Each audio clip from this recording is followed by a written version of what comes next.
Anne Frank. Anne kept several diaries during her stay in the secret annex during the Holocaust. They were hiding from the Nazi soldiers so they wouldn't have to go to the camps.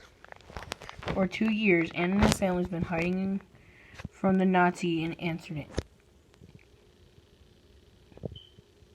Every day, she wrote how it was in the diaries. Each day, someone would go out and get supplies for about a week. Every morning, she would still do schoolwork and be quiet as soon as someone walked in the house. Anne Frank's diaries endures, not only because of the remarkable events they describe, but due to her extraordinary gifts as a storyteller and spirit through even the most horrific circumstances. It's utterly impossible for me to build my life on foundations of churros surviving and death.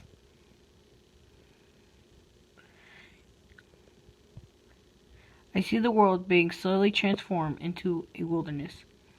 I hear the approaching thunder that one day will destroy us too.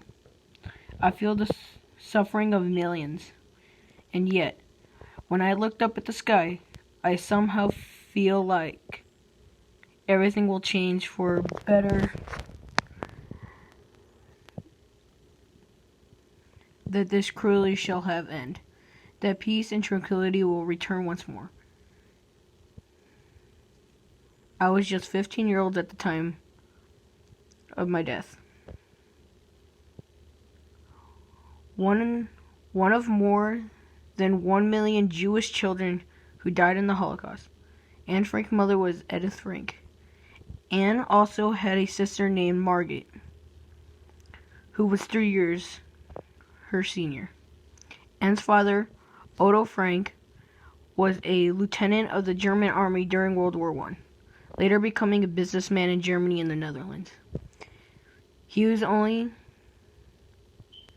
the member of his immediate family to survive desperately for the news of his family. On July 18, 1945, he met 2 sisters who have been Anne and Margaret's at Bernbessa and delivered the tragic news to her death. When Otto returned to Amsterdam, he found Anne's diary, which has been saved by Miepjes. He's eventually gathered the strength to read. He was awestruck by what he has discovered later he had published his books. There's a relatively completely different end to the child that I had lost. Otto wrote in a letter to his mother, I had no idea in the depths of her thought and feelings. The Franks were a typical middle-class German Jewish family living in quiet, religiously diverse neighborhood near the outskirts of Frankfurt. However, Anne Frank was born on the eve of dramatic changes in German society that would soon disrupt her family happy, tranquil life as well as the lives of all German Jews. Anne Frank and her sister Margaret both came down with typhus in the early spring of 1945 and died within a day of each other. The girls were being held at the Bergen-Belsen concentration camp in Germany, where food was scarce. Sanitation and awful disease, the rampant.